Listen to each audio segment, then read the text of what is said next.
Allez, que Dieu vous bénisse, tous les bien-aimés, frères et sœurs, dans la foi en notre Seigneur, et que sa paix soit avec tous. Alors, d'entrée de jeu, vous connaissez la règle, il faut partager la vidéo, il faut liker la vidéo, il faut aussi activer, n'est-ce pas, la cloche, la petite cloche, pour avoir les nouvelles vidéos que nous allons faire, que nous continuons de faire et que nous continuerons encore de faire. Voilà, là vous aurez l'alerte pour pouvoir les suivre toutefois que nous postons une nouvelle vidéo. Donc likez, partagez et je demande aux frères aussi de l'Assemblée, je ne parle pas seulement pour les gens d'ailleurs, c'est à vous-même de booster beaucoup cela, de partager cela et de liker pour que la vidéo puisse aller plus loin. Alors ce matin, je suis avec la suite d'un message que j'ai fait déjà il y a une semaine. J'avais intitulé ce message « L'épouvantail de l'évangile colonial ». Alors aujourd'hui, je suis dans le même thème, deuxième partie. Je vais relire le texte de base qui est dans Jérémie chapitre 10, le verset 2 au verset 6. Parole du Seigneur. Il est écrit ceci. « Car les coutumes des peuples ne sont que vanité. On coupe un bois dans la forêt, la main de l'ouvrier le travaille avec la hache, on l'embellit avec de l'argent et de l'or. On le fixe avec des clous et des marteaux pour qu'il ne branle pas. Ces dieux sont comme des colonnes massives. Ils ne parlent pas. Ils ne parlent point. On les porte parce qu'ils ne peuvent pas marcher. Ne les craignez pas, car ils ne sauraient faire aucun mal. Et ils sont incapables de faire du bien. Nul n'est semblable à toi, ô Éternel. Tu es grand et ton nom est grand par ta puissance. Amen. Voici mon texte de base. Et comme vous venez de l'entendre, c'est si clair. La parole de Dieu déclare que les coutumes des peuples sont vaines. Les coutumes des peuples sont vanité. Que ce soit kamite, sémite, que ce soit japhétiste, toutes les coutumes des peuples sont vanité. Vaudou, c'est vanité. Et franc-maçonnerie, c'est vanité. Et kankarisme, c'est vanité. Ku Klux Klan, toutes ces choses-là, hein, les Rotary, les Rotaractes, les Lions Club, c'est vanité. Toutes ces idolâtries, c'est vanité. On coupe du bois dans la forêt. La main de l'ouvrier le travaille avec la hache. On l'embellit avec de l'argent, avec de l'or, avec des pierres précieuses. On le rend luxueux, on le rend brillant et on le dépose, on se prosterne devant ça pour dire voici mon Dieu, et on commence à adorer des bêtises, des vanités. On s'en va, on trouve une rivière, on commence à se prosterner pour adorer une rivière. On adore un arbre, on adore une montagne, on adore des statuettes. Hein? On immole des animaux pour verser du sang pour dire qu'on adore un Dieu. Mais le Dieu même qui a créé, il vous parle. Il a choisi le moyen de l'adorer qui puisse le plaire. Et il nous dicte cela, nous ne voulons pas l'accepter. C'est de ça que nous allons parler. Et toutes ces choses sont des épouvantails qui détournent l'homme de son Dieu, de son Créateur. Alors, je veux rentrer dans le vif du sujet qui m'intéresse beaucoup parce que je vais aller plus vite pour pouvoir dire le maximum des informations que je voudrais vous apporter ce matin. Je veux commencer par le pharaon de la connaissance africaine, l'homme que nous apprécions tant. Oui, j'ai dit l'homme que nous apprécions tant. Je suis un serviteur de Dieu qui vous parle. Parce qu'il y a les vrais historiens, il y a les vrais anthropologues, il y a les vrais mathématiciens, il y a les vrais scientifiques, il y a du vrai en tout. Il y a des faux et il y a aussi des vrais. Ceux qui ont travaillé de bonne foi, il faut bien leur rendre le mérite de leur travail. Il faut reconnaître le mérite de leur travail. Et il faut les citer pour que les gens sachent qu'ils ont été utilisés par Dieu pour faire ce travail, même si ce n'est pas dans le cadre de la religion.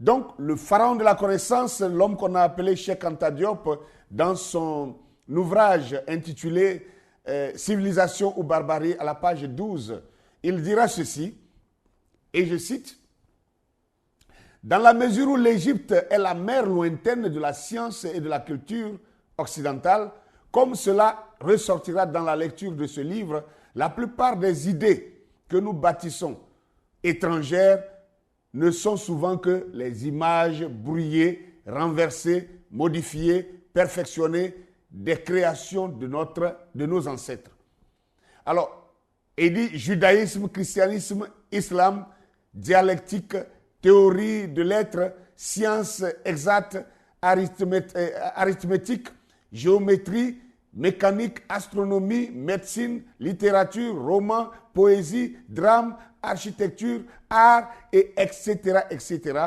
Autant la technologie et la science moderne viennent de l'Europe, autant dans l'Antiquité, le savoir universel coulait de la vallée du Nil vers le reste du monde et en particulier vers la Grèce qui servira de maillon intermédiaire. Par conséquent, aucune pensée, aucune idéologie n'est par essence étrangère à l'Afrique, qui fut la terre de leur naissance, de leur enfantement. Alors, c'est donc en toute liberté que les Africains doivent puiser dans l'héritage intellectuel commun de l'humanité en ne se laissant guider que par la notion d'utilité, d'efficience. Alors, voilà une citation d'un grand homme, d'un grand savant, qui nous dit que l'Égypte, c'est-à-dire l'Afrique, est la mère lointaine de toutes les sciences et de toutes les cultures. L'Afrique est la mère lointaine de toutes les sciences et de toutes les cultures. À savoir, n'est-ce pas, tout ce que je venais de citer plus bas.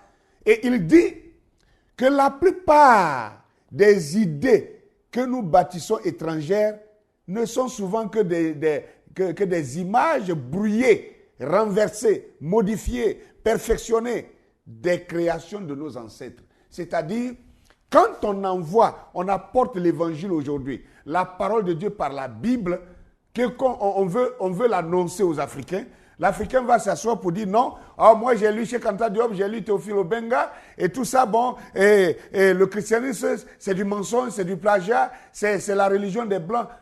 C'est un mensonge aussi. C'est un mensonge. Et le christianisme n'a jamais été une religion des Blancs. Il faut bien qu'on redresse ça aujourd'hui. Ça n'a jamais été une religion des Blancs. Tout est venu de l'Afrique. Et tout est revenu en Afrique. La preuve, nous allons lire la Bible et nous allons vous prouver que la Bible dit des choses qui concernent les Africains et la Bible dit des choses qui condamnent les Occidentaux dans leur être, dans leur civilisation. Tout ce qui est écrit dans la Bible est contraire à leur civilisation. Alors, dites-moi comment quelqu'un peut écrire son histoire et vous l'apporter et son histoire est contre même sa façon de vivre. Cela ne peut pas être vrai. Alors, chers Africains, j'appelle cela l'épouvantail de l'évangile colonial. Il y a l'évangile biblique, il y a la parole de Dieu qui est dans la Bible, dans la même Bible que eux, ils ont aussi là-bas. Nous avons la même Bible ici. Mais leurs actes, leur manière d'enseigner cette Bible représente maintenant un épouvantail qui éloigne les gens de Dieu au lieu de les rapprocher de Dieu. C'est de ça que nous allons parler. Et Cheikh Anta Diop nous dit que toutes ces idées que souvent nous bâtissons d'étrangères, nous baptisons d'étrangères, sont souvent les images brouillées, renversées, modifiées, perfectionnées des créations de nos ancêtres.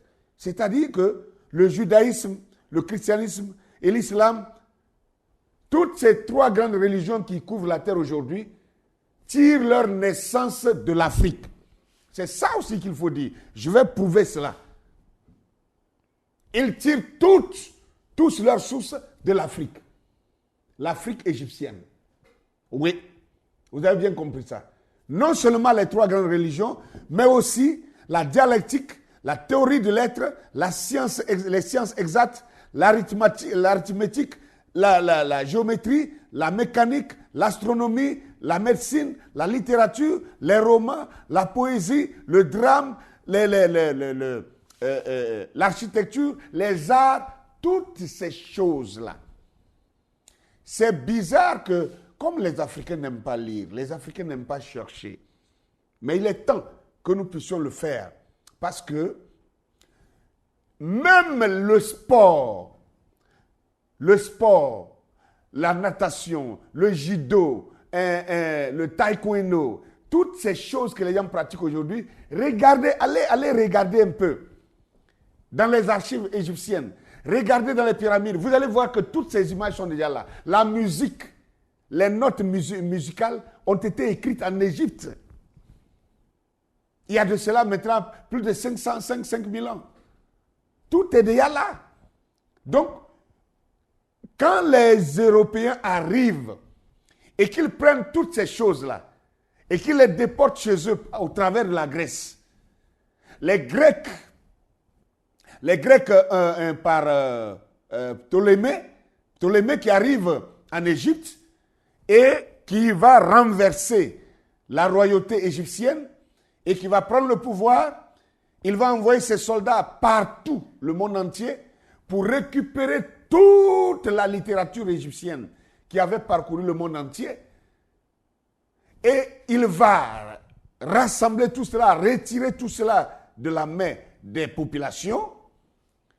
Et il va séquestrer plus de 300 sages pour les obliger à traduire tous ces écrits africains, égyptiens, en langue grecque. Et quand il finit de le faire, alors il croit maintenant avoir tous les documents originaux anciennement égyptiens. Il les a maintenant en grec. Alors il va faire brûler la grande bibliothèque d'Alexandrie pour effacer toutes les traces des souches de toutes ces connaissances africaines. Et il va maintenant, désormais, envoyer les documents qui ont été écrits maintenant en grec. Et c'est là que le monde va commencer à dire que l'intelligence est hellène. C'est-à-dire, le royaume helléniste, c'est le royaume grec. Ils vont dire que l'intelligence vient maintenant de la Grèce, alors que la Grèce a pillé cela de l'Égypte. Voilà les vérités qui conviennent d'être dites. Et ce n'est pas moi qui le dis, vous savez. Lisez les livres d'histoire, nous le racontent. Il y a de grands historiens aujourd'hui, très révoltés, et qui continuent de sortir ces documents et de les publier. Avec les réseaux sociaux, vous pouvez les voir, vous pouvez les avoir si vous êtes vraiment intéressé.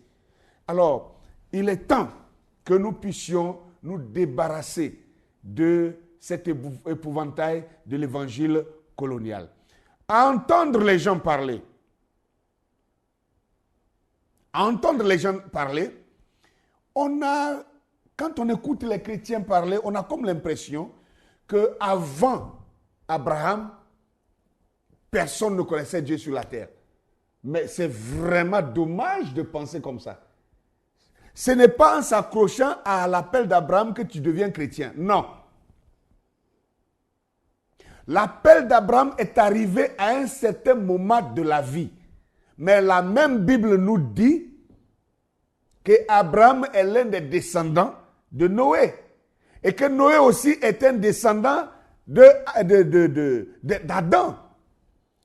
La première personne qui a reçu la loi de Dieu sur la terre, ce n'était pas Abraham. Ça remonte très loin. C'était Adam. Et le seul homme que Dieu a créé sur la terre, je dis bien le seul homme que Dieu a créé sur la terre, c'est Adam. Adam fut créé dans le jardin d'Éden. Et c'est à Adam que Dieu a donné sa loi. Toutes les lois qui vont venir ne sont que amplification, développement de la seule loi que Dieu avait donnée à Adam. Donc, nous ne pouvons pas nous limiter à l'Égypte kamite, comme si c'est avec Kam aussi que Dieu a commencé à parler. Ça, je vais parler maintenant avec à mes frères panafricanistes. Ce n'est pas vrai. 2500 ans avant qu'Abraham n'apparaisse en Égypte, suite à son appel de Dieu. D'ailleurs, quand Dieu appela Abraham, Dieu appelle Abraham où? Hors de l'Égypte. Et il envoie où? En Égypte. Pourquoi faire? C'est ça aussi que les gens parlent de révélation. La révélation doit toujours t'amener à une réalité sur la terre. Oui. Dieu a appelé Abraham depuis Chaldée et il l'a amené en Égypte pour qu'il apprenne la parole de Dieu. Parce que pour ceux qui croient, le message du temps de la fin, vous savez bien que le prophète de notre temps nous rappelle que Dieu a écrit 3 Bibles. La première, c'était le zodiaque, les étoiles dans le ciel. L'homme devait lever les yeux pour lire la parole de Dieu au travers des étoiles dans le ciel. On a appelé cela le zodiaque. Et ça, ce n'était pas sur la terre. Et c'est à partir du zodiaque, d'ailleurs, que les grandes pyramides ont été construites. Et après cela, la première fois que Dieu va écrire sa parole sur la terre des hommes, il l'a écrite en Afrique encore. Et c'est en Égypte, au travers des pyramides. Et vous pouvez voir que Job le confirme. Job dit, je voudrais que mes paroles soient gravées sur du roc avec des burins de fer. Et si vous regardez, c'est ce qui a été fait en Égypte. Les paroles des prophètes ont été gravées dans les pyramides. Et béni soit Dieu pour les vrais archéologues, les vrais anthropologues, les vrais Égyptiens, les égyptologues qui savent lire les hiéroglyphes aujourd'hui et qui nous traduisent un peu cela en nous montrant que ces écrits qui sont dans les pyramides, les Égyptiens eux-mêmes l'appelaient les Medunetières. Medunetières qui veut dire les paroles de Dieu. Les paroles de Dieu. Donc, les hiéroglyphes ne sont rien d'autre que les paroles de Dieu. Et le prophète le confirme en disant que c'est la deuxième Bible de Dieu. Mais la deuxième Bible de Dieu a été écrite dans les pyramides. Et les pyramides sont des bâtiments inamovibles. On ne peut pas les déplacer. Maintenant, ceux qui parlent de la Bible qui serait un plagiat des hiéroglyphes, mais soyons aussi sérieux. Soyons aussi sérieux. Je suis bien d'accord que les japhétistes, les édomistes, les occidentaux ont essayé de faire, de falsifier des choses pour se donner la faveur.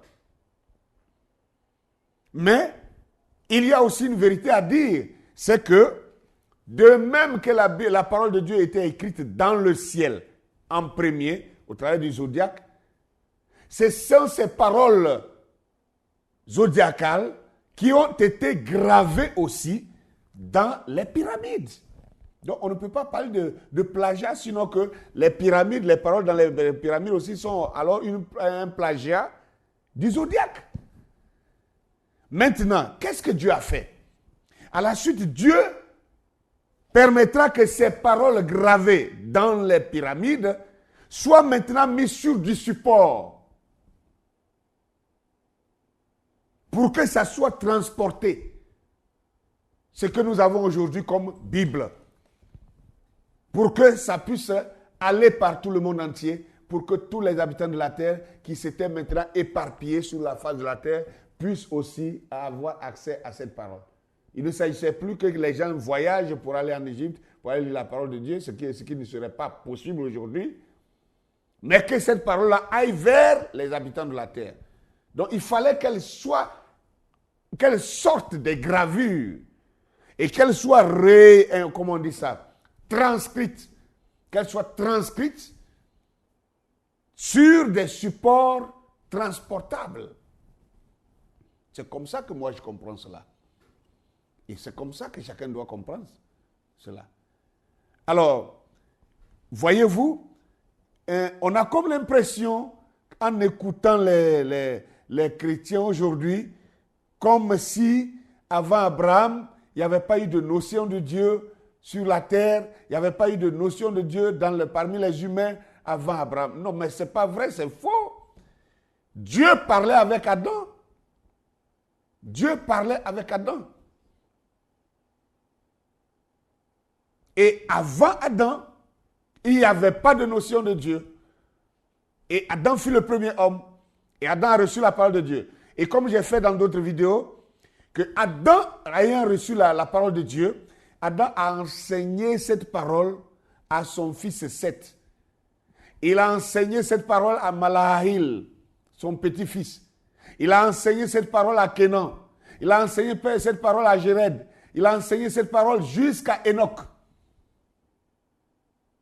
Il a enseigné cette parole tous les jours à ses descendants. Pendant tout le temps qu'Adam a vécu, 930 ans, Adam ne faisait qu'enseigner cette parole à ses descendants de génération en génération. Et ces gens-là, toute la descendance d'Adam, connaissaient la parole de Dieu, vivaient la parole de Dieu, pratiquaient la parole de Dieu. Jusqu'à ce que les hommes deviennent si nombreux sur la terre et qu'il y ait des rebelles qui ne s'alignaient plus à la parole, sur la parole de Dieu. C'est alors que Dieu va faire le projet de détruire l'humanité à travers le déluge.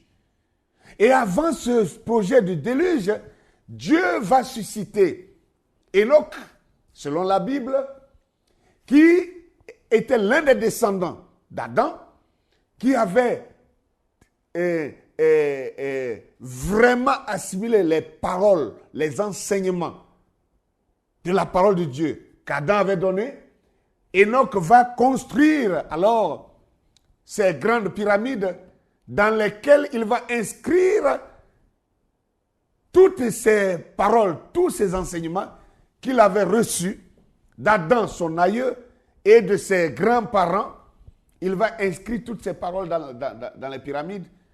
Et la pyramide sera une maquette de la ville éternelle que Dieu va bâtir bientôt, à la fin des temps, qui sera de forme pyramidale également. Donc cette pyramide, vous allez voir que quand Dieu a envoyé le déluge sur la terre, tous les bâtiments, il y avait des bâtiments plus colossaux que ce que nous avons aujourd'hui. Mais tout a été décimé, tout a été détruit, sauf les pyramides. Sauf les pyramides, je ne dis pas la pyramide, sauf les pyramides. Les pyramides sont les seuls bâtiments à avoir résisté au déluge. Pourquoi? Cela montrait le type, ces pyramides représentaient alors le type de la ville éternelle que Dieu tient à bâtir bientôt. Quand il va détruire ce monde-ci également par le feu, par le bombardement. Alors, les paroles de Dieu ont été gravées dans cette pyramide et maintenant, Dieu va détruire toute l'humanité et il va réserver une seule famille, la famille de Noé alors. Et Noé avait lui 3 fils. Comme vous le savez, Noé avait Cam, Sem et Japheth. Mais dans la Bible encore, les Occidentaux se sont arrangés pour mélanger la classification, l'ordre de naissance de ces enfants. Mais comme personne ne peut tromper Dieu, malgré ces falsifications, Dieu a laissé des traces pour qu'on puisse retrouver des choses. La Bible même montre que Japheth était l'aîné. Mais quand on lit dans la Bible, quand on prend exemple Genèse chapitre 10, verset 1, la Bible dit, voici la postérité des enfants de Noé. Noé engendra Sem, Cam et Japheth. Quand on dit Sem en premier, Cam et Japheth, c'est comme si Sem était le premier-né et que Cam était le cadet et que Japheth était le Benjamin. Mais quand vous allez au verset 21 du même chapitre 10 de Genèse, la Bible vous dira que Japheth était l'aîné. Mais d'où vient qu'on classe l'aîné à la fin comme s'il était le Benjamin? C'est pour embrouiller encore quelque chose. Mais Dieu est Dieu. Et le temps est venu pour que toutes ces révélations sortent au grand jour pour éclairer les véritables fils et filles de Dieu. Alors, frères et sœurs, écoutons maintenant. Les trois fils de Noé, Cam, Sem, Japheth, comme je l'ai dit dans la première partie de ma vidéo, l'épouvantail de l'évangile colonial, j'ai déjà expliqué que la terminaison des noms des deux premiers, à savoir Sem et Cam, ça se prononçait aussi Sem ou Hem, Cam ou Hem. Et Cheikh Anta Diop va expliquer que cette terminaison H-E-M, M ou E-M de Sem, tout cela signifie noir. Donc Cam, ça signifie noir. Sem aussi, ça signifie noir ou chaleur. Donc il n'y avait que Japheth qui était albinos. Alors, Noé et toute sa famille, il n'y avait pas de blanc dedans. Noé et sa femme étaient des femmes noires, des hommes noirs. Parce que depuis Adam, toute l'humanité était noire, jusqu'à Noé. Et Noé était noir, sa femme était noire, ses trois enfants étaient noirs, sauf que Japheth, lui, il était un noir albinos.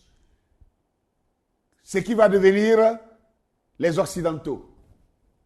Et le mélange de ces descendants vont donner aussi d'autres couleurs telles que les jaunes et les rouges.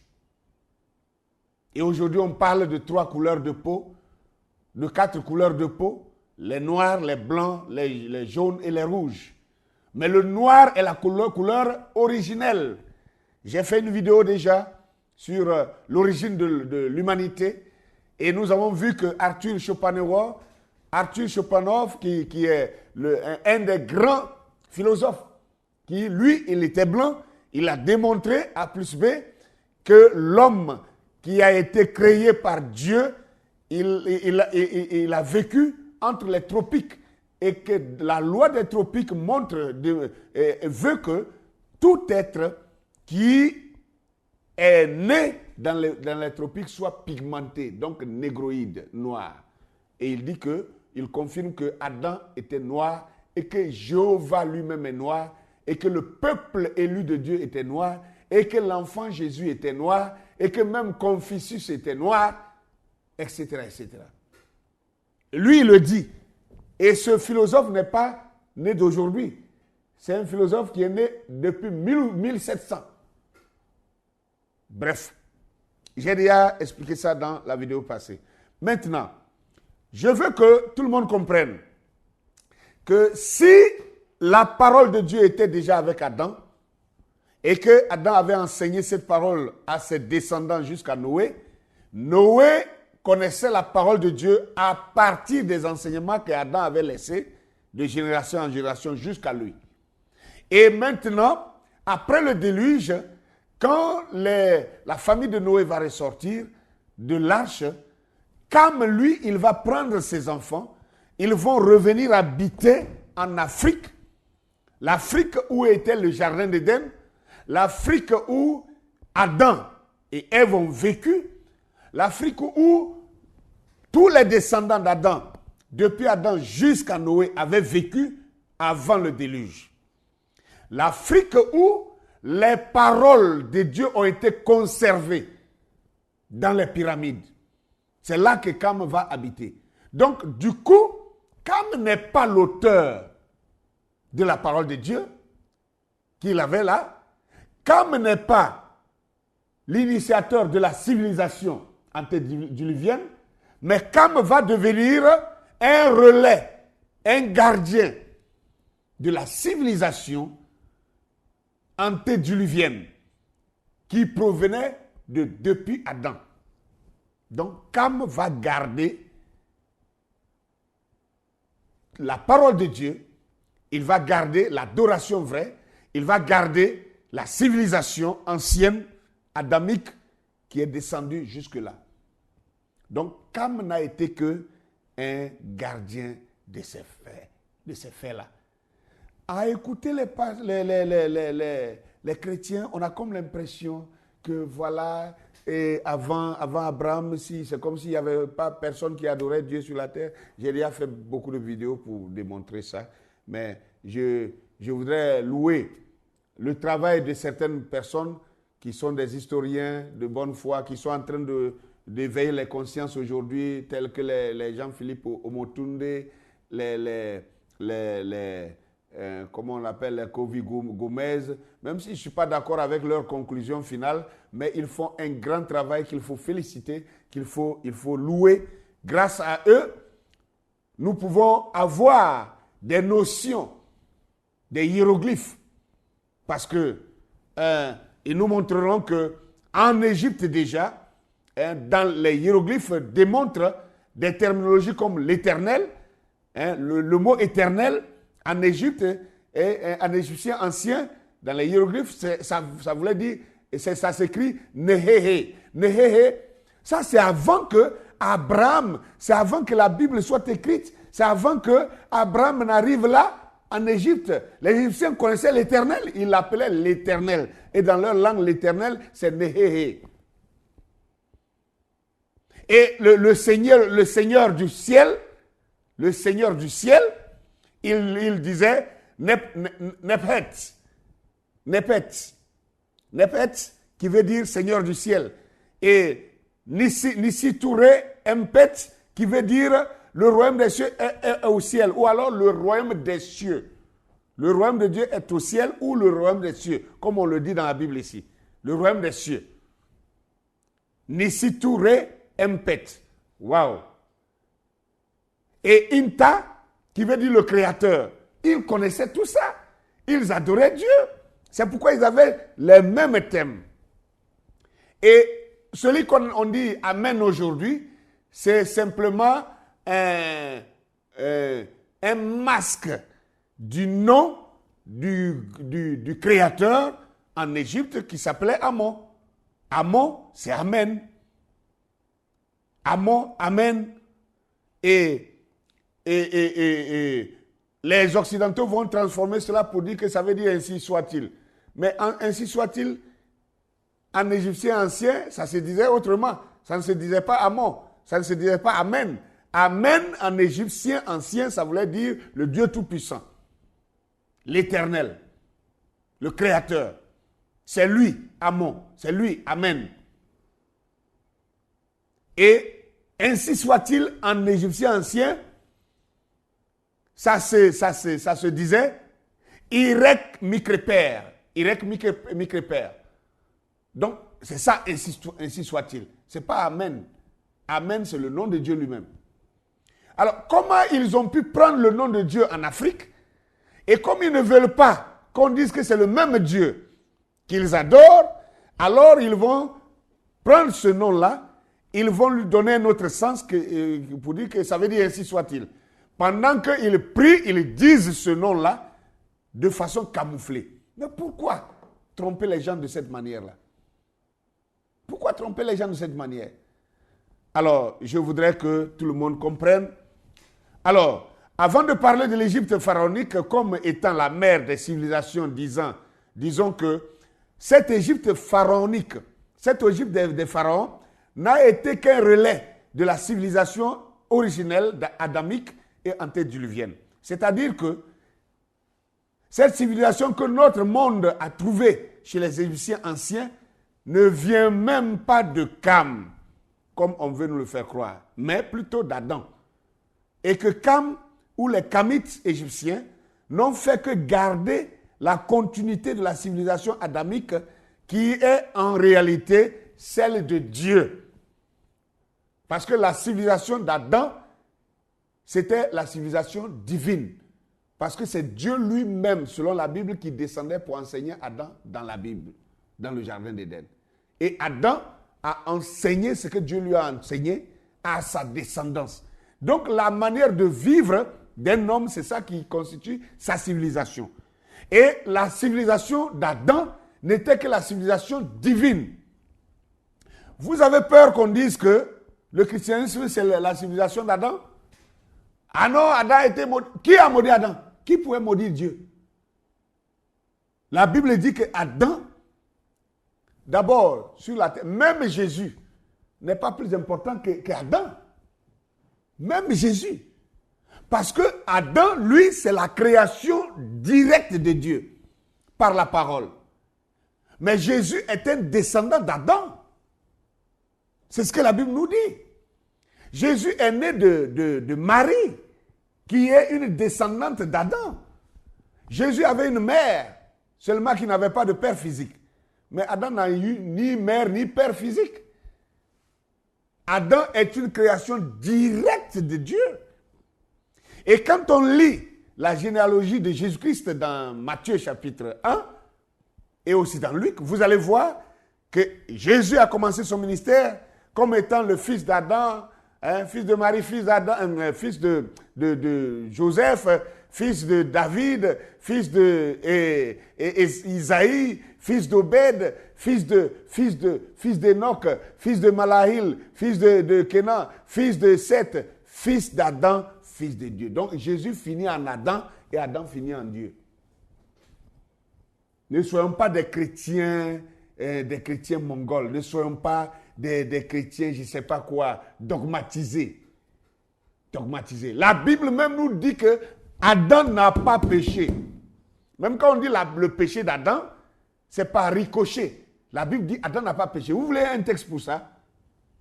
1 Timothée chapitre 2. 1 Timothée 2, verset 14 nous dit que ce n'est pas Adam qui a péché, mais c'est la femme qui fut rendue coupable de transgression. Elle sera néanmoins sauvée en devenant mère si elle persévère dans la foi, dans la modestie, etc., etc. Donc, la Bible confirme que Adam n'a pas péché. Adam ne pouvait pas pécher parce qu'Adam était Dieu. Quand Dieu a fait un homme appelé Adam, il l'a fait à sa ressemblance selon son image et Dieu est descendu pour habiter en Adam. Donc Dieu commandait sa créature au travers d'Adam. C'est ça que Dieu a refait avec Jésus. C'était pour rappeler ce qu'il a fait au commencement. C'est pourquoi j'ai dit dans une autre vidéo que si vous voulez connaître qui était Adam, comment le monde d'alors se comportait vis-à-vis d'Adam, regardez ce que Dieu a fait de Jésus. Jésus est Seigneur. On l'adore. Si vous comprenez ça, c'est ce qu'Adam était. C'est pourquoi Dieu n'a pas identifié Jésus à quelqu'un d'autre qu'à Adam. Et Dieu l'appelle dans la Bible le second Adam. Donc Jésus est le second Adam. Donc si vous voulez connaître comment était et que représentait le premier Adam, regardez le second Adam. Ce que représente le second Adam aujourd'hui, qui est Jésus-Christ, c'est ce que représentait le premier Adam. Alors, nous ne pouvons pas sauter un pan de l'histoire. Pas du tout. Alors, qu'est-ce que je veux dire? Si la civilisation divine a commencé avec Adam et que ça s'est prolongé jusqu'à Noé, que Dieu a détruit les incroyants, ce n'est pas toute l'humanité, puisque Noé faisait partie de cette humanité. Donc Noé a continué avec la même civilisation. Et Noé, à travers Noé, nous arrivons à Cam. Et Cam est resté en Égypte. C'est devenu l'Égypte des pharaons. Il faut aussi qu'on rappelle quelque chose. Que les pharaons ne regardaient pas Pharaon à cause du pharaon qui s'est rébellé contre Dieu. Alors donc on pense que tous les pharaons étaient des démons. On pense que tous les pharaons étaient des sorciers, ils étaient des anges déchus. Mais c'est mal comprendre la parole de Dieu. Les pharaons étaient les prophètes de Dieu. La preuve, Moïse lui-même a été élevé chez Pharaon, instruit dans toute la sagesse des Égyptiens. Et c'est à partir de là que Moïse, le sémite, sort, étant enseigné par les Kamites. Moïse va connaître la royauté parce que Moïse fut le premier prophète d'Israël sortant en tant qu'église. Et la Bible dit que Moïse était roi. Donc un prophète est un roi. Moïse était roi en Israël. Je crois que j'ai fait même des vidéos où j'ai parlé déjà de ça. Moïse était roi en Israël. Le premier roi d'Israël sortant d'Égypte, c'est Moïse lui-même. Je crois qu'on le trouve dans Deutéronome 33, le verset 5 à 6. Moïse était roi en Israël. Il n'était pas seulement prophète, il était roi. Un prophète est un roi.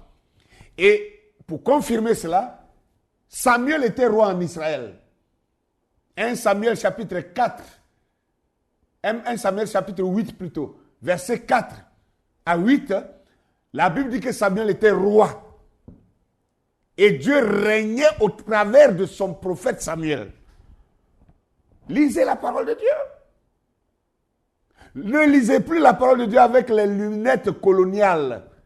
Enlevez les lunettes coloniales, décolonisez vos pensées, décolonisez vos regards, décolonisez vos yeux et relisez la Bible, vous allez voir tel que je suis en train de voir. Vous n'allez plus voir avec des dogmes. Donc, les pharaons antiques étaient des prophètes de Dieu. Parce que c'est les prophètes qui étaient des rois. Dieu régnait au travers des prophètes. Et ces prophètes étaient établis comme des rois. C'est pourquoi Abimelech, rencontrant Abraham, pouvait reprendre Abraham, le prophète de Dieu. Il dit, mais pourquoi tu mens? Toi, un homme de Dieu, tu mens comme ça? Promets, jure-moi que tu ne vas plus jamais mentir. C'est dans Genèse chapitre 20. Abraham va dire, ah, je croyais qu'en venant en Égypte ici, je pensais que il n'y avait personne dans ce pays qui avait la crainte de Dieu. Pharaon dit, mais regarde-moi ça. Tu crois que c'est en vain que Dieu t'a envoyé ici? C'est pour que nous là, c'est nous on a gardé la parole de Dieu. Et un homme qui suit Dieu ne doit pas mentir comme tu es en train de faire. Pourquoi tu mens comme ça? Veux-tu faire punir un peuple juste? Donc Pharaon savait qu'il était un peuple juste. Et Dieu a parlé à Pharaon. Il y a un autre Pharaon qui s'appelait Néco. Pharaon Néco. Il se lève, il va en guerre contre un autre roi. Et puis le roi d'Israël se lève. Je crois Ézéchias, le roi d'Israël, va se lever pour aller contrer Pharaon. Pharaon lui dit, attention, toi tu es un roi du peuple élu. Je ne viens pas contre toi. Que le Dieu que tu adores là, l'Éternel là, c'est l'Éternel qui m'a envoyé moi Pharaon, pour aller en guerre contre quelqu'un d'autre. Donc ne viens pas sur mon chemin, sinon je vais te détruire. Tu es un fils de Dieu, hein, mais c'est le même Dieu que tu adores là, que j'adore là. C'est lui qui m'envoie. Et Ézéchias n'a pas voulu écouter. C'est Ézéchias ou Oséas. Il s'est levé, Ézéchias, il est venu, il est allé contre Pharaon. Pharaon l'a tué. Parce que c'est Dieu qui l'avait envoyé. Les gens pensent que être pharaon, ça veut dire être diable, démoniaque. La Bible dit, à un moment donné, il fut un pharaon se leva qui ne connaissait pas Joseph. Ce n'est pas tous les pharaons qui étaient démoniaques. Il y a eu un pharaon qui s'est levé, qui a rompu la loi de Dieu, qui a rompu la foi avec Dieu et qui voulait se lever contre Dieu. C'est lui que Dieu a frappé. Ce n'est pas tous les pharaons. Tous les pharaons avant lui étaient des serviteurs de Dieu. Ils ont servi Dieu. Ils ont servi Dieu, s'il vous plaît. Que le nom du Seigneur soit béni. Alors, messieurs, mesdames, il faudrait qu'on soit honnête, qu'on soit sincère dans nos façons de voir. Je voudrais que, ceci étant dit, que vous puissiez voir avec moi quelque chose. Regardez, allons un peu dans la nature. Rentrons dans une forêt. Commençons à regarder, à observer la nature. Vous verrez que tous les arbres qui poussent du sol vont dans une seule direction. Ils pointent tous vers la verticale. Comme quoi? Comme si Dieu invitait toute sa création à s'élever vers lui. Et justement, c'est ça. Et donc, c'est une invitation à l'être humain de s'élever vers lui. Et comme je le dis, l'Égypte antique n'était pas polythéiste. Personne ne peut prouver ça. L'Égypte antique a été monothéiste parce que la loi de la nature, la loi de la reproduction veut que on parte d'un pour aller à plusieurs, non pas le contraire. Et regardez, la divinité suprême en Égypte avait pour emblème le soleil. Et Akhenaton a obligé toute Égypte qui était en train de s'égarer à un moment donné, parce que le dieu d'Égypte qu'on appelait Amon, Amon-Ra, Amon-Ré, etc., etc., selon les apparitions qu'il avait, ce n'était pas plusieurs dieux, c'était le même Dieu. Mais à chaque apparition, on lui donnait un nom, exactement comme dans la Bible. Comme dans la Bible chez les Sémites. On dira Jéhovah, Jéhovah Jireh. Jéhovah, ça veut dire le Dieu, Dieu avec sa famille, l'Éternel avec sa famille. Maintenant, Jéhovah Jireh, c'est quand il apparaît à Abraham et qu'il pourvoit d'un bélier pour faire un sacrifice. Abraham va dire le Dieu qui pourvoit. Quand il apparaît à Abraham en tant que pour le guérir, Abraham va dire Jéhovah Rapha, c'est-à-dire l'Éternel qui guérit. Jéhovah Nissi, Jéhovah Tikenu, Jéhovah tant, Jéhovah ceci, Jéhovah cela. Ce n'est pas des dieux, ce n'était pas plusieurs dieux, c'était le même Dieu. C'est pour ça qu'en Égypte, Amon, Amon-Ré, Amon-Ra, c'était des appellations, des attributs du même Dieu. Même Thoth, c'était les attributs du même Dieu. Osiris, c'était les attributs du même Dieu. Thoth, Dieu du savoir, Dieu de la connaissance, Dieu des sciences. On le représente avec une tête d'oiseau, mais c'est le même Amon. Le même Amon. Ce n'était pas plusieurs dieux. C'est quand les Égyptiens, la prêtrise égyptienne va maintenant rentrer dans la corruption, qu'ils vont commencer à prendre les attributs du même Dieu comme étant des dieux. C'est là qu'on va parler maintenant du polythéisme égyptien. C'est comme si on prenait Jéhovah, l'autre dit non, Jéhovah Jireh c'est mon Dieu. Moi je n'adore pas Jéhovah Rapha. L'autre dit moi j'adore Jéhovah Rapha, je ne connais pas Jéhovah Jireh, je m'en fous de lui. Alors que Jéhovah Jireh c'est le même là qui est Jéhovah Rapha, qui est le même là qui est le Jéhovah Nissi, qui est le même là qui est le Jéhovah Tikenu. Mais ce sont des attributs selon ce qu'il fait dans ses apparitions. C'est le même. Donc quand on en arrive là, on met un flou dans l'esprit des gens qui vous écoutent, comme s'il y avait plusieurs divinités, alors qu'il n'y a que le seul Dieu. Le même Amon, quand il fait découvrir l'agriculture, on dit le Dieu de l'agriculture. Ça ne veut pas dire que c'est un autre Dieu, c'est le même Dieu. C'est les attributs qui changent. C'est les attributs qui changent. Donc c'est ça que je veux que les gens comprennent, pour ne pas qu'on aille se fourvoyer comme les Occidentaux ont voulu, ils nous ont malmenés avec cet évangile cet épouvantail de l'évangile colonial, des mensonges greffés aux Saintes Écritures, de mauvais enseignements qu'ils vous ont greffés aux paroles vraies de la Bible. C'est ça qu'il faut qu'on enlève.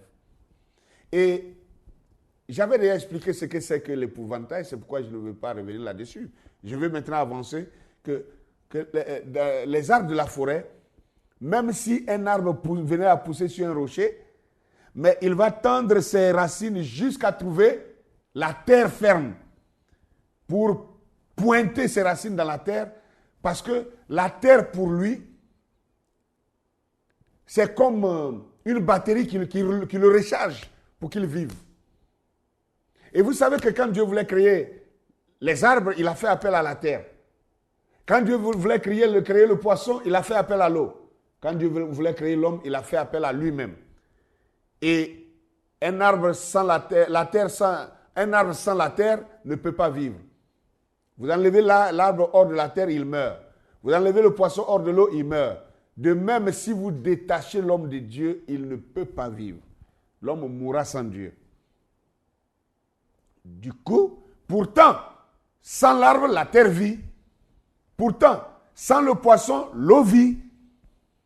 Pourtant, sans l'homme, Dieu vit, mais pas le contraire.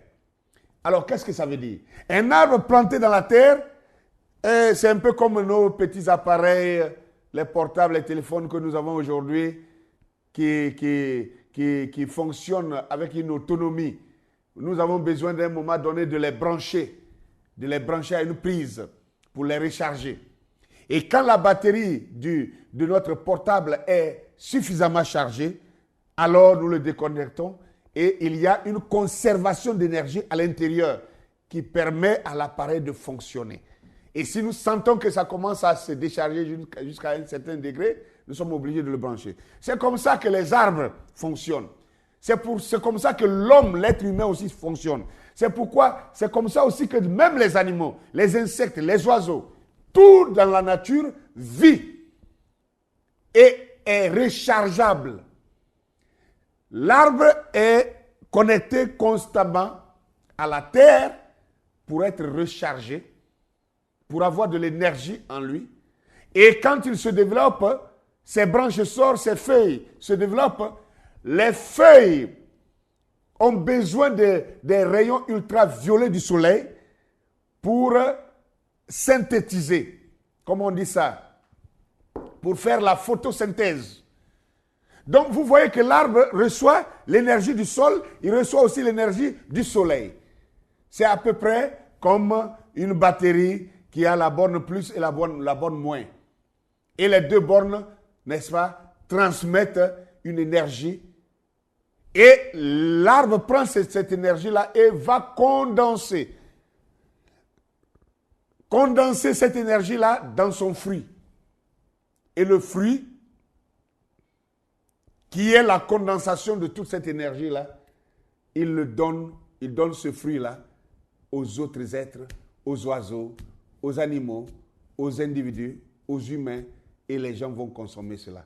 Maintenant, messieurs, mesdames, comment est-ce que le monde entier, comme je venais de le dire tantôt plus haut, que les sciences, les arts, les romans, je ne sais pas, comment on appelle, l'arithmétique, la géométrie, je sais pas, la mécanique, l'astronomie, toutes ces sciences-là sont le produit de l'Afrique. Comme sur un arbre, vous trouvez beaucoup de fruits et vous venez vous consommer et vous refusez de reconnaître que vous avez pris ces fruits-là sur cet arbre-là. C'est ce que les Européens font. Ils ont pris toutes ces sciences-là. Ils refusent de reconnaître la source de toutes ces connaissances qui proviendraient de l'Afrique.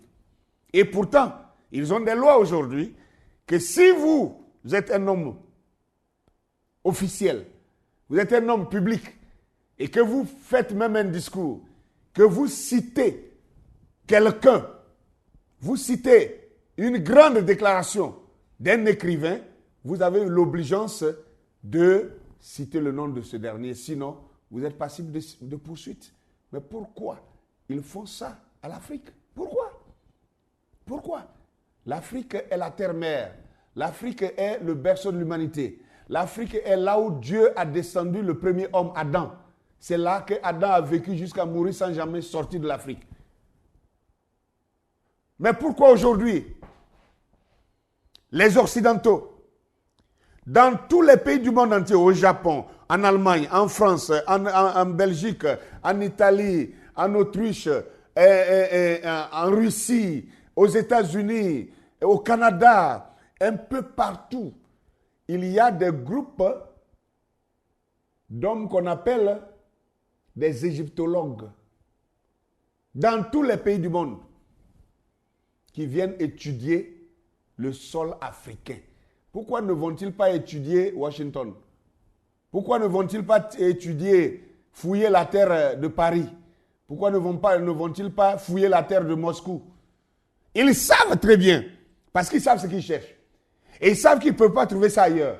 Et quand ils finissent de trouver, ils transportent pour aller chez eux là-bas, ils les déposent là-bas et ils viennent là pour nous embrouiller, voulant faire croire que le jardin d'Éden serait en Irak et en Asie là-bas. Ils sont conscients. Pourquoi vous n'allez pas fouiller là-bas? Vous venez fouiller l'égyptologie. Il n'y a pas de l'iracologie. Il n'existe pas de pariologie. Il n'existe pas de washingtonologie. Encore moins de japonologie. Mais il y a l'égyptologie, l'africologie. Parce qu'ils sont conscients. C'est cette falsification-là que nous voulons dénoncer. Et c'est ça que j'appelle l'évangile, l'épouvantail de l'évangile colonial. Il faut que ça soit dénoncé. Parce que ces choses-là font fuir les gens loin de Dieu. Cela éloigne les hommes de Dieu. Cela empêche les gens d'approcher Dieu. Parce que quand les gens regardent ceux-là qui sont censés parler de Dieu, ils regardent leur comportement, ils regardent leur langage, ça ne concorde pas avec les écrits, alors ils se disent que soit c'est toute la Bible qui est fausse, mais la Bible ne peut pas être fausse, parce que si la Bible était fausse, la Bible ne condamnerait pas leurs actions. La Bible, tandis qu'aujourd'hui, la Bible condamne leurs actions. C'est pourquoi je vous ai cité un prophète africain dans la première vidéo qui s'appelait Simon Kimbangu de nationalité congolaise. Simon Kimbangu a dit, et laissez-moi trouver sa citation, je veux bien le citer, parce que c'est très important. Même si je ne suis pas d'accord avec les Kimbanguistes, mais Simon Kimbangu a fait une déclaration forte. Il a dit ceci. Il dit, continuez de lire la Bible. À travers ces écrits, vous arriverez à discerner les actes de ceux qui sont venus vous apporter ce livre et les écrits ou principes moraux contenus dans ce livre.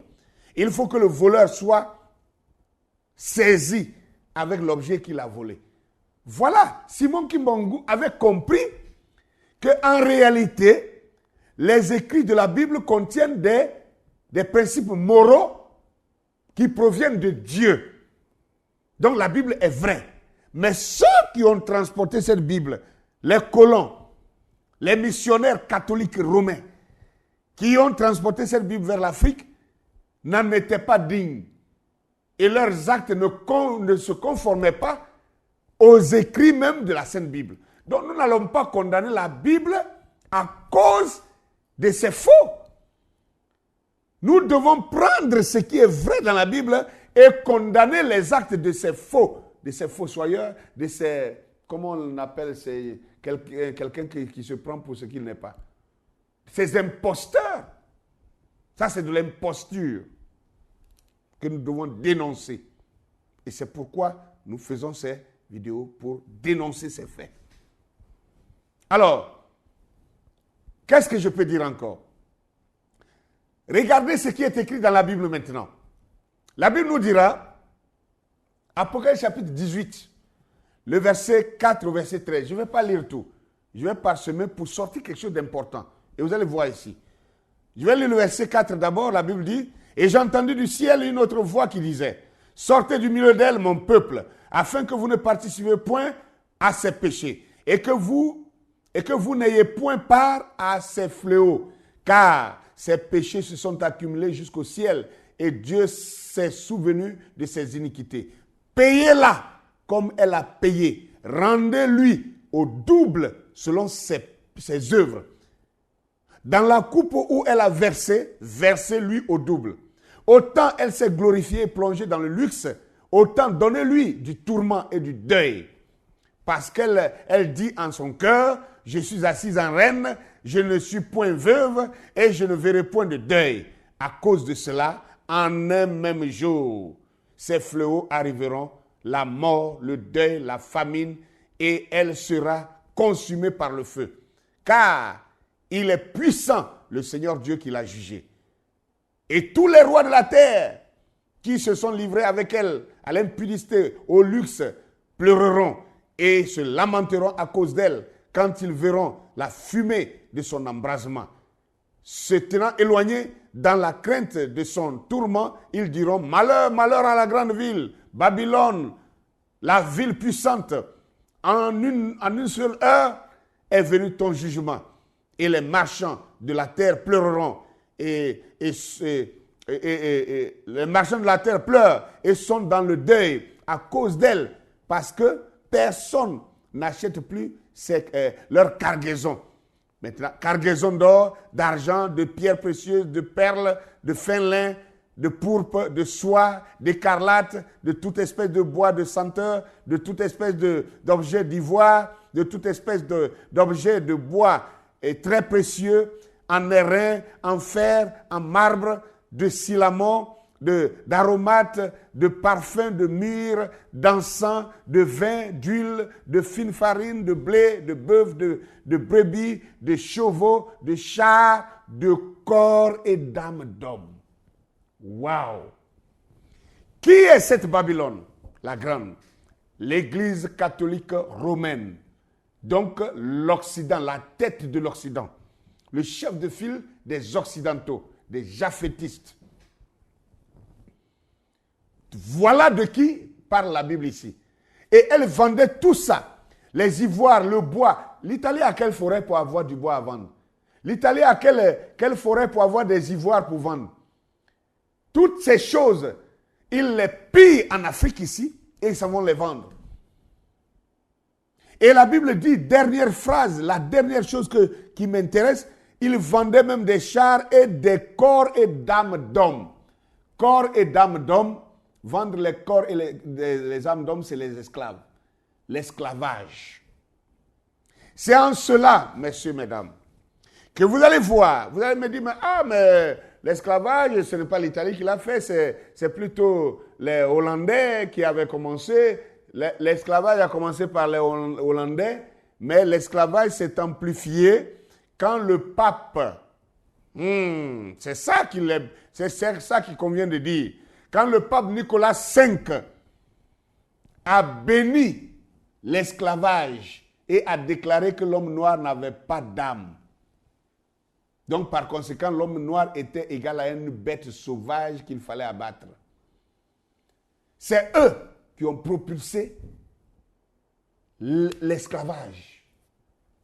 Vous pouvez voir cela dans un livre intitulé Le Poison blanc. Mais je crois qu'avec le Code noir, vous pouvez voir beaucoup d'articles. Mais ici, dans Le Poison blanc, l'auteur nous dit à la page 39, même si je ne suis pas d'accord avec lui aussi ses conclusions, mais il nous livre des informations importantes. Et ça, il convient de le dire. Il dit, à cette époque, il y avait sur la terre, aux yeux de l'Église catholique romaine, que deux sortes de gens, à savoir les chrétiens et les païens. Toute personne non chrétienne était païenne. En plus, les chrétiens européens étaient saints et civilisés, tandis que les noirs, eux, n'étaient que des païens, des sauvages, sans âme, possédés par des démons, par le diable, et tuer l'un d'eux équivalait à abattre une bête sauvage. 2 ans après la chute de Constantinople, en 1453, le pape Nicolas V autorisa officiellement le roi du Portugal non seulement à faire de tous les Sarrasins, c'est-à-dire ceux qu'ils appelaient Sarrasins, c'était les Noirs, de faire de tous les Sarrasins des esclaves et à saisir leurs terres, mais aussi à faire subir le même traitement à tous les ennemis du Christ. Et au XVe siècle, les choses vont encore s'aggraver.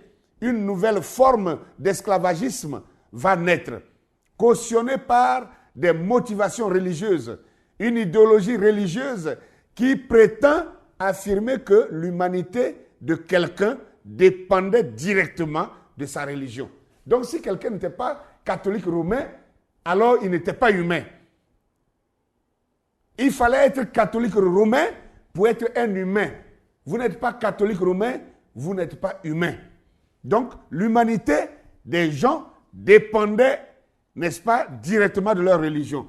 En même temps, les motivations religieuses d'expansion coloniale vont être animées d'une quête de pouvoir et de richesse accompagnée d'un racisme ouvert. Voyons un extrait de ce que le pape Nicolas V formulait dans sa bulle spécialement consacrée à ce sujet. Ce qu'on appelle une bulle, c'est le décret du pape. Quand le pape prend un décret, on appelle ça la bulle. Donc, alors, dans la bulle du pape, il dira ceci, à la page 40, il dira, mais aussi, il dit, des faveurs et des grâces spéciaux étant conférés aux princes et rois catholiques qui, non seulement restreignent les excès, les excès sauvages, n'est-ce pas, des Sarrasins et autres infidèles, mais aussi pour la défense de l'augmentation de la foi, ils doivent persécuter et faire disparaître ceux-ci, ainsi que leur royaume et leur habitation, même si ceux-ci sont situés dans les régions lointaines qui nous sont encore inconnues. Donc la bulle de Romanus Pontifex, à la page 21, c'est là-bas que ceci est écrit. Donc plus loin, pour accomplir cette grande œuvre de la propagation de la foi chrétienne, le même Nicolas V donne au roi Alfonso de Portugal, n'est-ce pas, la libre et ample faculté d'envahir, de chercher, de capturer, de déporter, de soumettre tous les Sarrasins, tous les Noirs et autres ennemis, n'importe où, de prendre possession de leur royaume, leur principauté, leur propre possession, et tous leurs biens, meubles et immeubles, et de détruire leurs personnes, de réduire leurs personnes à l'esclavage perpétuel. Et enfin, de prendre la souveraineté de leur royaume, leur principauté, leurs biens, afin de bénéficier de l'usage des produits de ceux-ci. Ça aussi, ça se trouve dans la bulle Romanus Pontifex, page 23. Alors, messieurs, mesdames, qu'est-ce que tout cela veut dire? Quand l'homme noir, l'Africain, se rend compte que l'Église catholique romaine, qui tenait la Bible dans la main, la Bible qui est considérée être la parole de Dieu, et ces gens-là avaient la Bible dans la main, et c'est ceux-là qui étaient à la tête, qui dirigeaient le mouvement de l'esclavagisme, qui durcissaient même les lois de l'esclavagisme. Alors l'Africain se dit, mais tiens, si les hommes de Dieu qui sont censés prêcher la paix, qui sont censés prêcher le salut, la délivrance, parce que le salut c'est la délivrance. Si c'est ceux-là qui nous lient à l'esclavage, alors cette religion-là, nous n'en voulons plus. Si c'est ceux-là qui ont réduit nos parents, nos aïeux à l'esclavage, alors une religion qui nous esclavagise, nous n'en voulons plus. D'où leur attitude, leur acte devient un épouvantail à l'évangile de Dieu vis-à-vis des Africains. Les Africains regardent maintenant leurs actions. Les Africains regardent parce qu'ils se réclament les propriétaires de la parole de Dieu. Ils se sont réclamés les propriétaires, les détenteurs de la parole de Dieu. Ils se sont réclamés les représentants de la parole de Dieu sur la terre. Ils se sont réclamés les représentants, disons, les porte-voix de Dieu sur la terre. Et tenant cette Bible à la main, ils ont clamé quand même que l'homme noir n'était bon que pour l'esclavage. Donc, que vouliez-vous que l'homme noir fasse, sinon de rejeter maintenant cette parole? Et en rejetant la parole, par ricochet, il rejetait Dieu. C'est pourquoi nous devons redresser l'histoire tordue. C'est pourquoi nous devons redresser la vérité.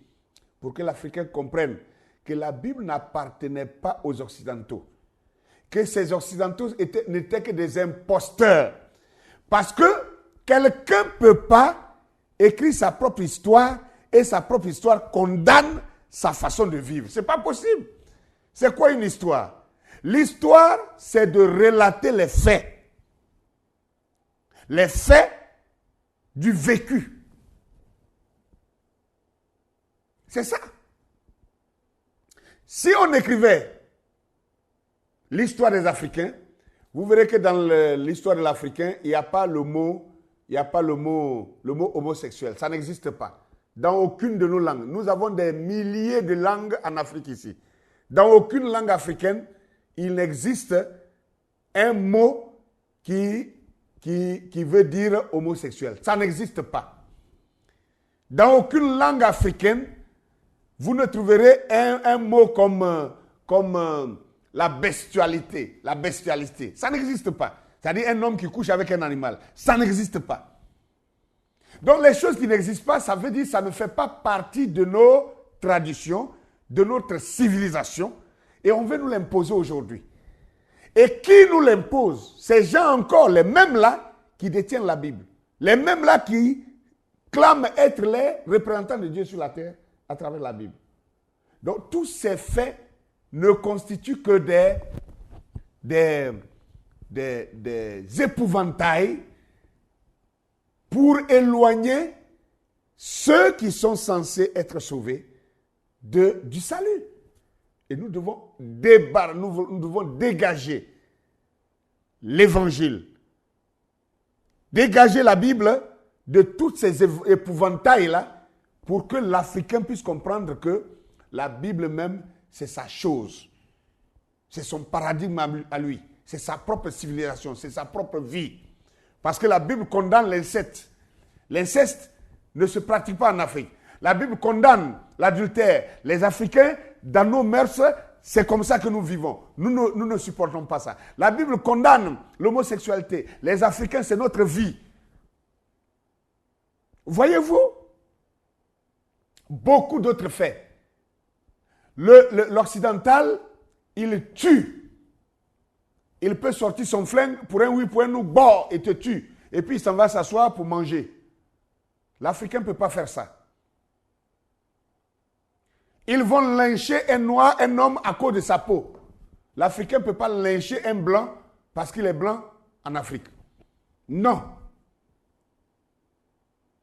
Voilà des choses que nous devons extraire pour que, et comme je le dis dans beaucoup de mes vidéos, que d'ailleurs, même si on prend la naissance de l'Église du Seigneur Jésus-Christ, qui a eu lieu en l'an 33 et demi de notre ère, l'Afrique a connu l'évangile originel. L'évangile original, l'Afrique l'a connu avant l'Europe. Parce que le jour de la Pentecôte où le Saint-Esprit est descendu pour bâtir l'Église du Seigneur Jésus-Christ, il y avait un monsieur qui est venu de l'Afrique, qu'on appelait l'eunuque éthiopien, un ministre de Cadence, qui est parti là. Et en retournant, le Saint-Esprit envoie Philippe pour aller lui prêcher l'évangile. Et il prend l'évangile, il retourne en Afrique, il commence à enflammer toute l'Afrique avec l'évangile. Pendant ce temps, l'homme qui va apporter l'évangile plus tard en Europe n'était même pas encore converti. C'est 4 ans plus tard que l'apôtre Paul va être converti. 4 ans plus tard, nous sommes en l'an 37, en l'an 37 où l'apôtre Paul va être converti. Et quand il est converti, la Bible dit qu'il a d'abord fait 14 ans. Il allait faire 14 ans en Arabie Saoudite pour étudier et comparer les Écritures avec l'Ancien Testament. 14 ans. Donc, 4 ans, la naissance de l'Église de Jésus-Christ, 4 ans entre la naissance et sa conversion, 14 ans, son retrait en Arabie Saoudite, ce qui fait déjà 18 ans. Il revient en Israël pour aller comparer ses études et sa révélation avec celle des apôtres. Et ensuite, les apôtres lui donnent la main d'association. Et il va commencer à prêcher d'abord à Antioche. En Israël, il va aller de ville en ville en Israël jusqu'à ce que l'apôtre Paul puisse sortir d'Israël. On est autour de 20 ans. Et c'est l'apôtre Paul qui envoie l'évangile en Europe. Et le premier converti, la personne que Paul va convertir premièrement en Europe, quand il met pied en Europe, c'est une femme, elle s'appelait Lydie, vendeuse de pourpre. Donc environ 20 ans, l'évangile est arrivé en Israël 20 ans avant d'aller en Europe. L'évangile est arrivé en Afrique 20 ans avant que l'Europe ne connaisse l'évangile. Et d'abord, j'ajoute encore un fait, c'est que au scandale de Étienne, l'apôtre Étienne, quand Étienne a été lapidé, les Hérode cherchaient à mettre la main sur tous les apôtres pour les tuer. Ils ont pris peur, ils se sont éclatés, ils ont fui. Et Marc, l'évangéliste Marc, lui, va prendre la direction de l'Afrique. Il va venir s'établir à Alexandrie. Et c'est Marc qui a rassemblé tous les écrits des apôtres, je ne sais pas, des prophètes, pour faire un seul document qu'on a appelé la Bible, la Septante. Tout ça, c'est en Afrique, ici, ça a été fait. Et les gens ne le savent même pas. Et on va venir nous tromper pour dire que non, l'évangile est arrivé en Afrique par les colons. Quels colons? Les colons sont arrivés ici en 1800. Mais l'évangile, déjà en l'an 33, l'évangile était déjà rentré en Afrique. Voilà la vérité qui convient d'être dite. Donc tout ça sont les épouvantails de l'évangile colonial qu'on doit dégager pour que l'Africain sache que la Bible est son patrimoine. La Bible est ton document à toi, c'est le mien. Dieu est noir, Satan est blanc. Adam et Ève étaient noirs, Noé était noir, Cam est noir. Les apôtres étaient noirs, les juifs étaient noirs. C'est ça la vérité. Et je suis prêt à défier n'importe qui de me prouver le contraire. Que ce soit par la Bible ou par la science ou par l'histoire qu'on me le prouve. Personne ne peut. Parce que la vérité est là.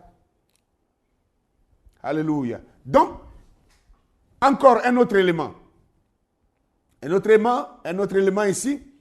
Vous allez voir qu'en 1550, dans le livre Le Poison Blanc, alors, qu'est-ce qui va se passer?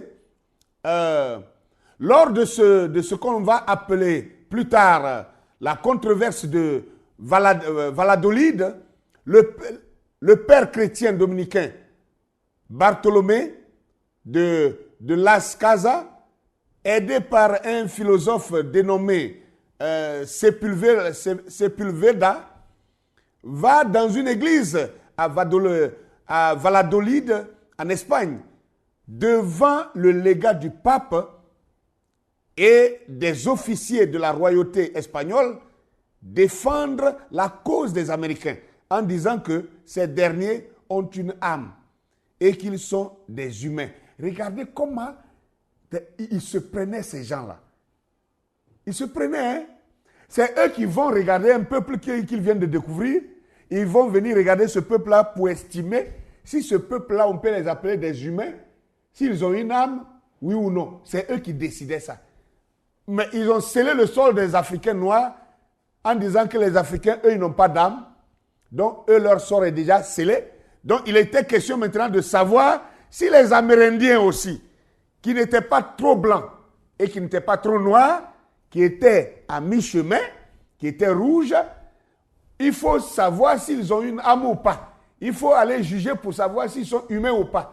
Et c'est eux, les catholiques romains, qui vont aller juger ça. Et le verdict qu'ils vont ressortir, il dit, le verdict prononcé par le légat du pape sera le suivant. Les Amérindiens ont bel et bien une âme, ils sont du genre humain. Waouh! Quelle violence, quelle audace, quel blasphème.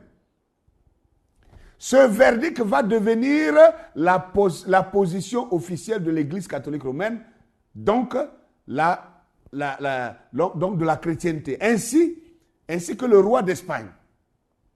Et dans un concile du verdict, le légat du pape, le légat du pape va prononcera, il préconisera aussi, alors, l'utilisation des Noirs kamites africains comme esclaves pour aller en Amérique, puisque les Amérindiens là-bas ont été jugés humains et ils ont des âmes. On ne va pas esclavagiser les humains.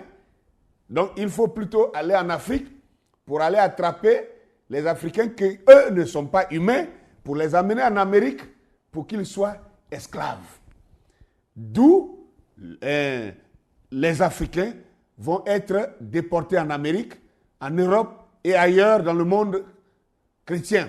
Et c'est alors que ce qu'on appelle le commerce triangulaire, c'est-à-dire la traite négrière des esclaves noirs, va prendre un essor fulgurant et prendre des proportions énormes.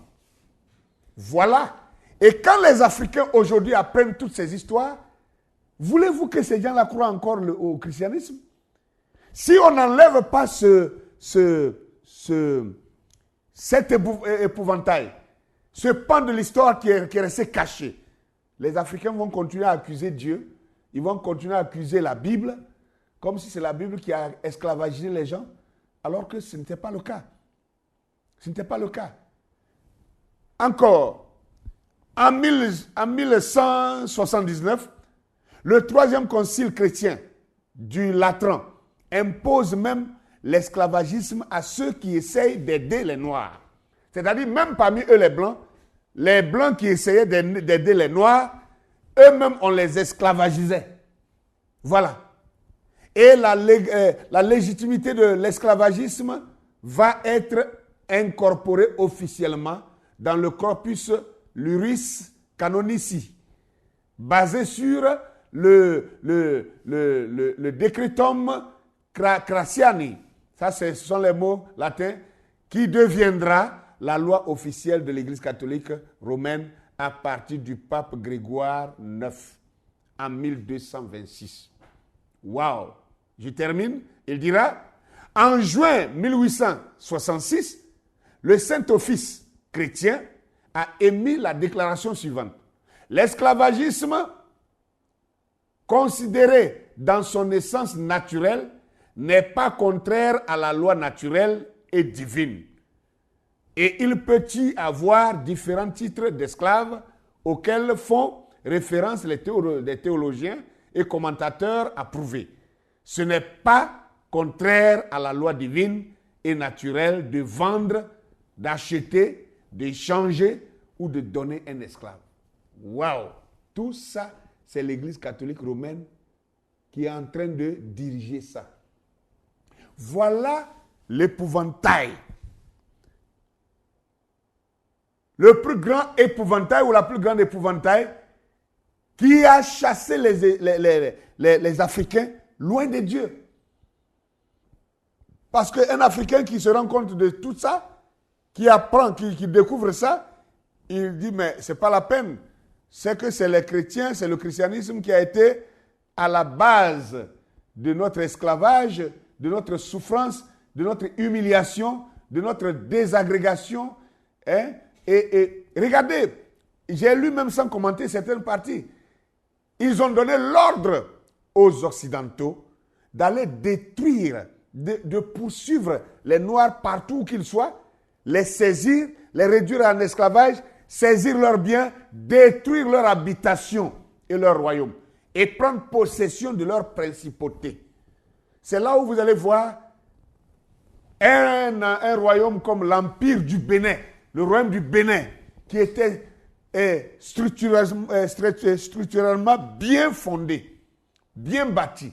Un royaume comme le royaume Congo, le royaume du Congo, qui était bien structuré, sera non seulement défait, mais ils vont même détruire les bâtiments. Détruire, casser, briser tout, pour détruire même les vestiges, pour ne pas qu'on puisse voir que l'Afrique d'antan était très évoluée. Et on viendra conclure en 1900 que les colons sont venus trouver les Africains dans les arbres, vivant comme des singes, n'ayant pas d'habitation, alors que c'était leur cas à eux. C'était le cas des Européens qui vivaient dans les bois, qui n'avaient pas de bâtiments, qui n'avaient pas de maison.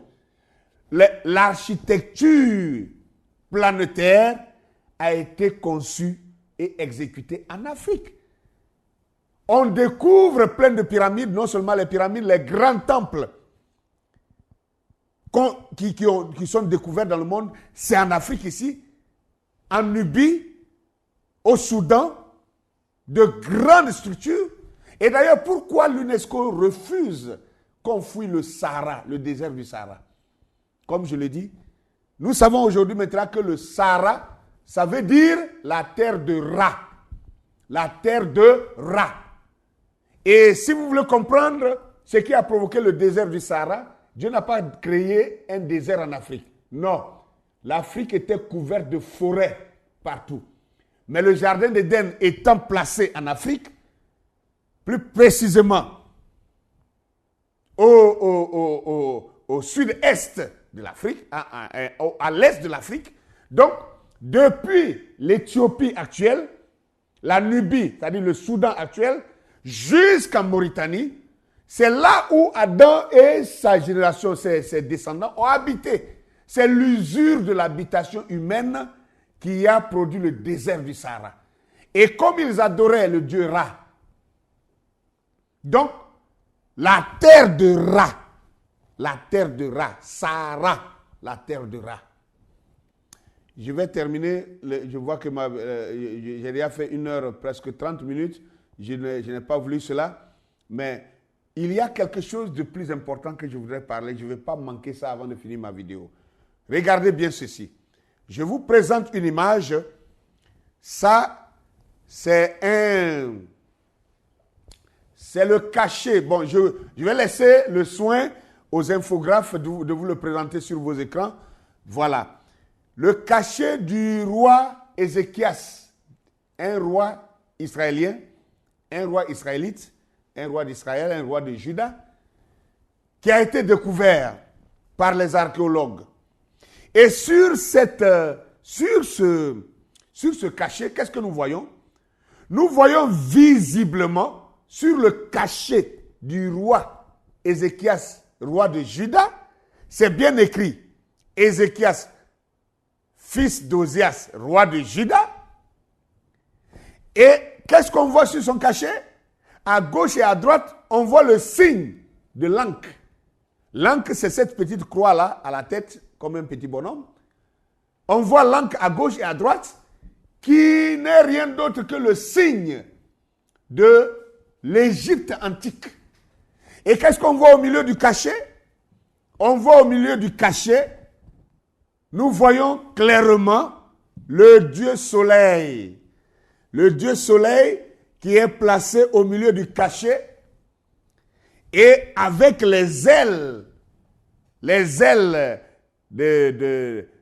qui sont l'insigne de l'Égypte antique, les ailes du faucon, avec le Dieu Soleil, vous voyez, au milieu.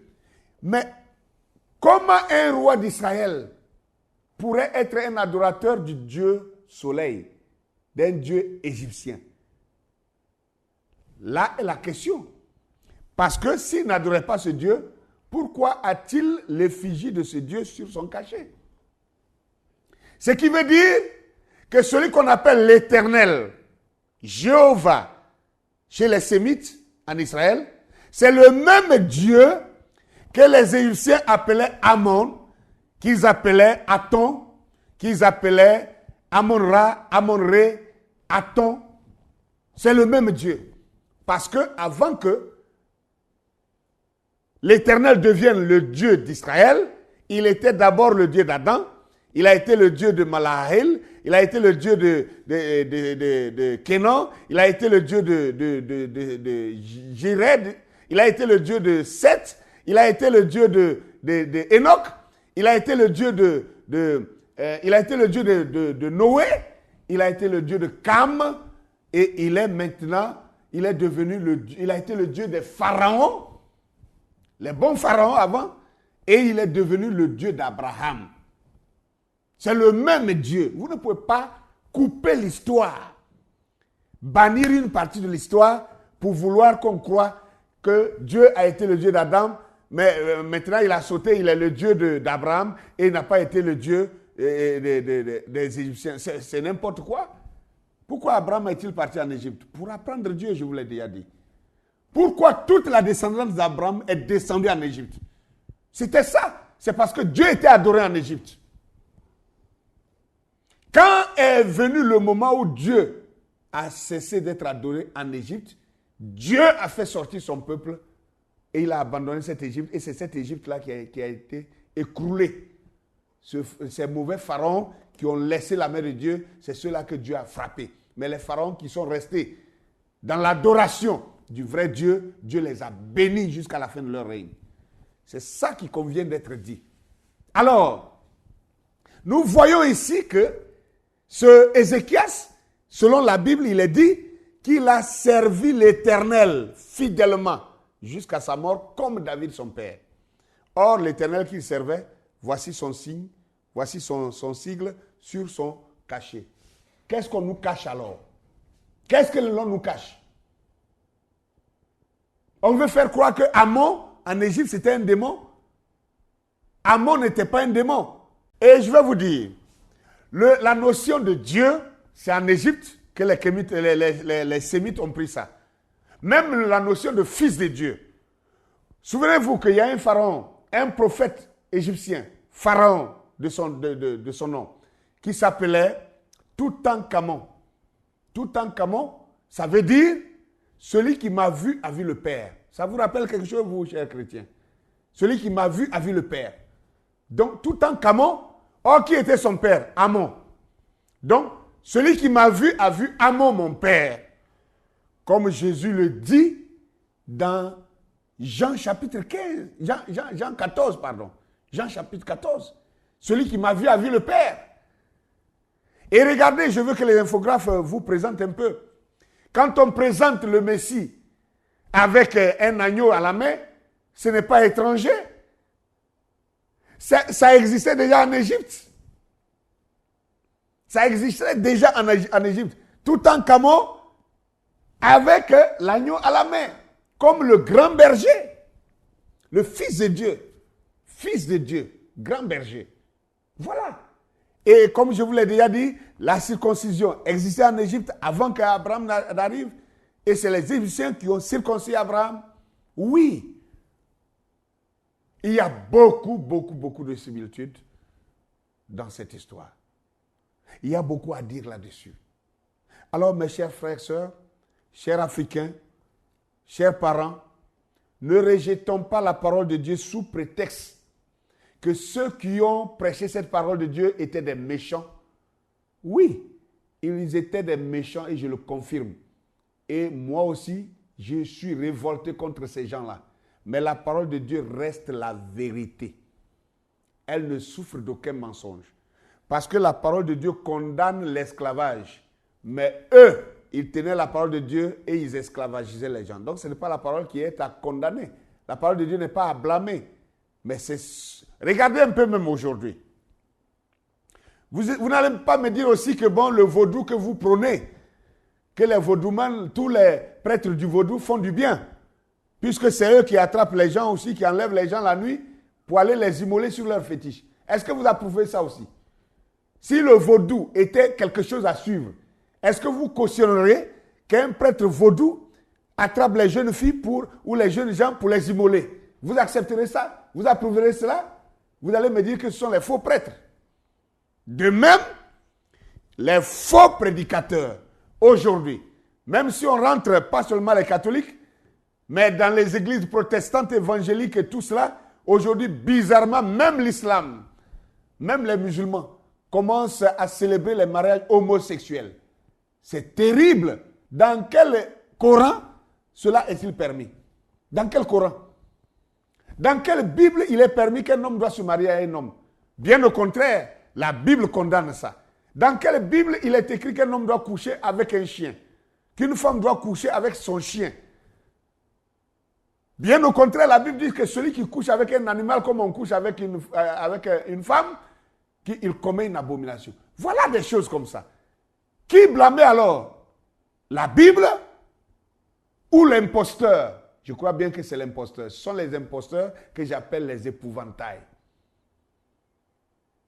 Dans les églises aujourd'hui, on voit des faux pasteurs faisant avaler des serpents vivants à leurs fidèles, faisant brouter l'herbe, le gazon à leurs fidèles, montant sur le dos de leurs fidèles pour prêcher. D'autres donnent même, je ne peux pas prononcer ces choses-là. Ils donnent leur sperme aux fidèles pour boire. Des pasteurs qui se permettent de raser l'intimité des femmes en plein culte. Raser les poils de la femme en plein culte. Et on regarde tout ça. Le païen qui est assis, l'Africain qui est assis, qui dans sa conscience a les mœurs africaines kamites, qui ne peut pas oser faire ça. Quand il regarde ça, il pense que ça vient de la Bible. Et puisqu'il pense que cela vient de la Bible, il condamne la Bible, il condamne la parole de Dieu, il refuse maintenant de croire en Dieu au travers de la parole de Dieu, en jugeant les faits qu'il voit en face de lui. Alors qu'il ne sait pas que c'est simplement des épouvantails. Donc l'Église catholique romaine, qu'est-ce qu'elle a fait? Non seulement elle a fait ces atrocités, mais quand elle voit qu'un groupe sort pour commencer à prêcher la vérité, qu'est-ce qu'elle fait? Elle envoie ses agents pour venir infiltrer ces groupes-là. C'est en cela qu'il y a eu des groupes comme les Ku Klux Klan, des Ku Klux Klan. C'est ça qui a poussé des gens comme Cassius Clay, autrefois Cassius Clay qui s'appelle maintenant Mohamed Ali, les Malcolm X. C'est ça qui les a amenés à fuir le christianisme pour aller dans l'islam. Mais malheureusement, comme le dit une dialecte de chez moi qui dit que vous fuyez la chaleur du soleil pour aller tomber dans le feu. Ils ont fui la chaleur du soleil pour aller tomber dans le feu. Comment pouvez-vous quitter le christianisme? Quitter le catholicisme, oui. Mais quitter le christianisme pour aller dans l'islam, vous avez fui la chaleur du soleil qui est supportable pour aller tomber dans du feu. Voilà la réalité. Qu'est-ce qui a amené? Regardez un peu. Demandez aux Haïtiens. En Haïti, les Occidentaux ont eu même l'audace d'aller écrire une Bible spéciale pour les Haïtiens. Une Bible spéciale dans laquelle Bible, ils ont ôté des livres comme le livre d'Exode. Parce que dans l'Exode, on parle de l'affranchissement des esclaves par Moïse. De peur que si les Haïtiens lisaient la Bible, qu'ils tombaient sur ça, que cela ne les inspire à vouloir se révolter pour se libérer de l'esclavage. Ils ont écrit une Bible spéciale pour Haïti. Bible dans laquelle ils ont enlevé certains livres de la Bible. Alors, est-ce que tout ça, c'est l'effet de Dieu? Ce n'est pas l'effet de Dieu. C'est l'effet des hommes que j'appelle épouvantail de l'évangile colonial. C'est ça qu'il faut corriger. Qu'est-ce qui a amené? Qui a rendu la Russie athée? C'est à cause de ce mauvais comportement de l'Église catholique romaine en Russie, qui assimilait son comportement à la parole de Dieu, qui a fait que les Russes se sont révoltés. Ils ont massacré les prêtres en Russie. Ils ont massacré, brûlé les prêtres dans les églises. Ils ont chassé l'Église catholique romaine de la Russie. Et ils se sont rangés dans l'athéisme à cause de l'épouvantail de l'évangile colonial par l'Église catholique romaine. Pourquoi l'Allemagne a-t-elle fait la guerre mondiale? La guerre mondiale, Hitler l'a fait à cause des mêmes catholiques qui avaient, au lieu de prêcher l'évangile en Allemagne, au travers de ces faux juifs-là, ils ont pillé l'Allemagne. Parce que nous appelons en Côte d'Ivoire, ici, nous appelons cela les magouillas. Les margouillas. C'est-à-dire, ils vous font les prêts à usure. Mais la Bible condamne le prêt à usure. Mais les soi-disant juifs, que ceux que vous appelez juifs, les faux blancs là, les faux juifs là, c'est ça leur spécialité. Prêt à usure. Ils ont prêté aux Allemands à usure jusqu'au point où les Allemands étaient devenus leurs esclaves. Et l'Allemagne était devenue l'esclave des faux juifs et de l'Église catholique romaine. C'est ça qui a révolté les Allemands qui les ont poussés jusqu'à la guerre mondiale. Il y a beaucoup à dire là-dessus. Tout ça, ce sont les épouvantails de l'évangile colonial qu'il faut dégager pour connaître la vraie parole de Dieu.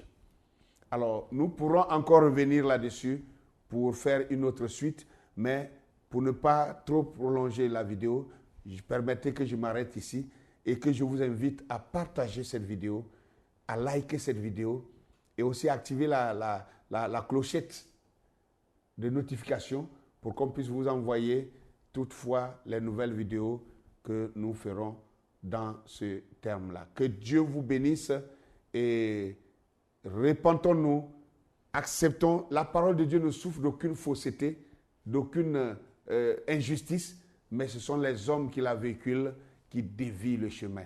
Que Dieu vous bénisse. Que la paix du Seigneur soit avec tous. À bientôt.